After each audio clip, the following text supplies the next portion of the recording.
Sanibonani guys, Nginqobile ngiphathela amazwi la eNimba ngomhla ka-31 October. Hayibo guys, uhambile-ke uZoleka wayisa umntwana le esibhedlela, umndeni wonke wakwaNgcukana kanye-ke nomndeni wakhe uZoleka wakaBhikhi bukade ukhona ukuzomnikeza-ke ihlombe lokukhalela. Hhayi-ke bamane bamtshela ukuthi umntwana uzolulama, lo mntwana u-strong, uzophila. Kodwa-ke uZoleka lawo mazwi akawathandisisanga, umane wabona ukuthi akukho fair ukuthi umntwana wakhe mncane kangaka alwele impilo yakhe. Ube ukuphimisa-ke lawo mazwi ukuthi why nithi umntwana strong, kumele abe strong kanjani umntwana emncane kangaka. Wabona-ke wonke umndeni wakhe ukuthi ukukhuluma konke lokho kukhulunyiswa nje ubuhlungu benhliziyo, hhayi ngoba nakho nje eqondile ukubaphendula kabi. Lapho-ke guys, konke lokho kwenzeka nje ubaba kaLazarus wabekade ethuli ejulile ngokomcabango, kubonakala nje ukuthi khona lento emdlayo. Hhayi-ke umane nje wabuya umqondo la udadewabo uNomfundiso ekhuluma ngokuthi kungenzeka ukuthi uBavumile akusiyona ingane kaLazarus, ngenxa yokuthi phela imbuzi yakhala isigwazwe kawu-5 guys. Ithuli sonke lesi sikhathi kodwa yakhala ngoba nakhu isinikezwe inxeba lesi-5, kanti futhi nendlela ekhale ngayo-ke bekade kuyindlela engajwayelekile ekhombisa usizi. Yingakho-ke uNomfundiso ebesola ukuthi ingane hlampe angenzeka ukuthi akusiyona ekaLazarus. Akavaze-ke athule kubaba kaLazarus, umane wayibiza indodana yakhe wayi-confront-a, wambuza kahle uLazarus ukuthi ngabe leya ngane eyakhe ngampela yini noma cha. uLazarus umane wathuka woma uzwanini ezwe ubaba wakhe embuza ngalo mbuzo omkhulu kangaka, kodwa wa-pretend-a sengathi nje hhayi le nto ayibuzayo akusiyona nje iqiniso. Umane nje washo ukuthi kodwa kunezizathu ey'ningi ey'khomba ukuthi lo mntwana akusiwona owakhe. Okokuqala nje, lo mntwana sitheme sithi siyamamukela laphaya esibayeni, sithi siyamhlabela imbuzi yakhe yembeleko, imbuzi yangafuni ukukhala. Wathi uLazarus kodwa igcine ikhalile angithi, wathi noma kuthiwa kunjalo iphuzile ukukhala. Mekuwukuthi umntwana wakaNgcukana bekumele ikhale isahlatshwa okokuqala, indaba ikhale isihlatshwe kawu-5. Yabona nje kukhombisa ibhadi nje lokho, okokuqala lokho. Okwesibili, lo mntwana uyagula, gula kaningi lo mntwana. Ngampela uzothini indodana mekuwukuthi ngampela lo mfazi ukumbathisa ibhantshi akusiyona ingane yakho le, ufuna imali yakho nje, ufuna nje imali, akumonca imali, akugaqela imali yakho. Wamane wathi uLazarus ngeke, uZoleka uwumuntu wesifazane ovelue bubi kabi, u-special, asoze angifuni ukungiqola imali. Wathi kodwa noma kuthiwa kunjalo kuyasolisa, lo mntwana kungenzeka ukuthi akusiyena owakho. Wamane wayishintsha inkulumo-ke uLazarus, wamane wabamba ucingo oluvela ekhosela tech, wamane wathi sengiyahamba, lolo cingo lubalulekile elimayelana nomsebenzi. Kubonakala nje ukuthi ubhuti avoida yonke lento ayibuzwa uyise. Akupheli-ke lapho guys, uphinde-ke kwafika isikhathi la uZoleka kumele-ke manje akhulume nonina. Unina-ke uMagaba akalala endleleni, umtshele nje kahle ukuthi eyi wemntanami, uthi kodwa awulenzanga iphutha la. Wabuza uZoleka ukuthi usho ngani, wathi phela ukhumbule ukuthi ngesikhathi ukhulelwa uBavumile wawusasenohlathi. Mhlampe le ngane akusiyona impela ekaLazarus, ngathi hlampe wenze iphutha, kanti ungakhathazeki uma wenze iphutha, sonke siyawenza amaphutha. Wathi uma kaZoleka, yabona nje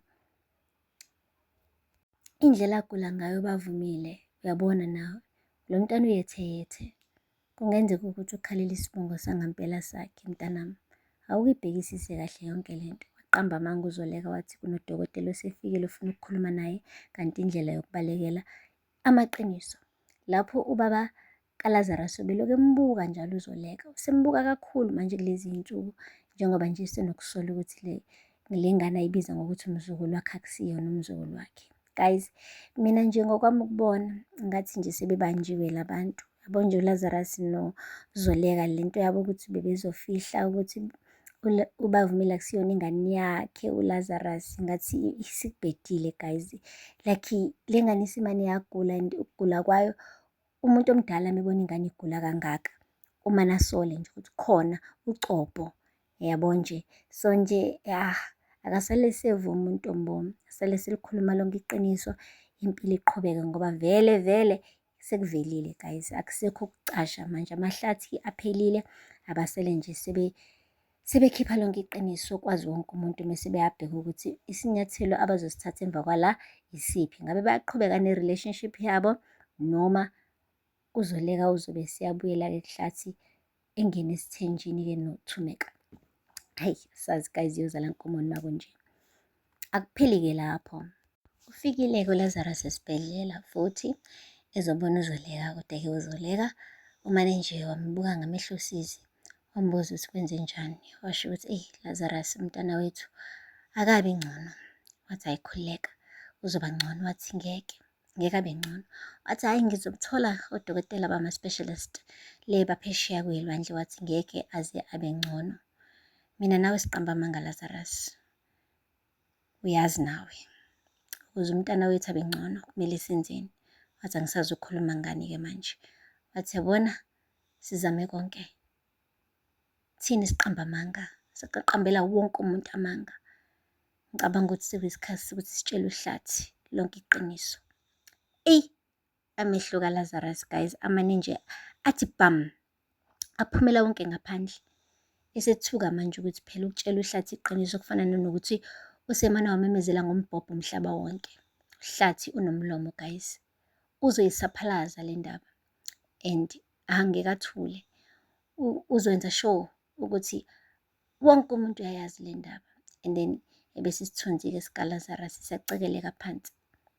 Angiphathi ngoyise-ke obekade seyishaya isifuba ngendodana yakhe ekwazi ukuthola umntwana owunyana ozovusa isibongo sako ngcukana. Konke manje sekushabalele kuhle kwamazolo ebonelanga. The moment nje uZoleka evula umlomo atshela uhlathi, awu guys, kusekubhedile. Kanti-ke uma wakhe-ke uZoleka uMagaba ushilo ukuthi yabona lento njengoba idida odokotela besilungu, kumele-ke manje ihoshwe emoyeni. Yinto yakamoya le, lo mntwana udinga isibongo sakhe. So uZoleka ithathile i-advice kanina, njengoba nje ethi makukhulunywe iqiniso. Uyabona ukuthi it's either leli qiniso liyaphuma noma yena qobo lwakhe ulahlekelwe umntana wakhe. So akukho nzima ukuchuza between the truth and life. Uma ukuthi ngampela umama wale ngane, sekumele manje abeke eceleni i-pride, asuse nje ukuthi uhlathi umzonda kangakanani, asuse nanokuthi isithunzi sikaLazarus usicabangela kangakanani, abese-ke ebeka umphefumulo wale ngane phambili, enze into efanele. Yilokho nje kuphela ekumele akwenze uZoleka njengamanje uma efuna le ngane yakhe iphile, cause kancane kancane iyagula and odokotela ababoni lutho. Odokotela wonke ama-test abawaranayo bathi nje hhayi, negative, akho lutho olu-wrong. Kodwa-ke umzimba wengane uyagula wona, ukwazi ukuphefumula, uyashisa umzimba, igula ukugula oku-serious but ama-test wonke abuya e-negative. Guys, akakhuluma iqiniso uZoleka ukuze umntwana aphile. Aphela lapho-ke amazwibela namhlanje.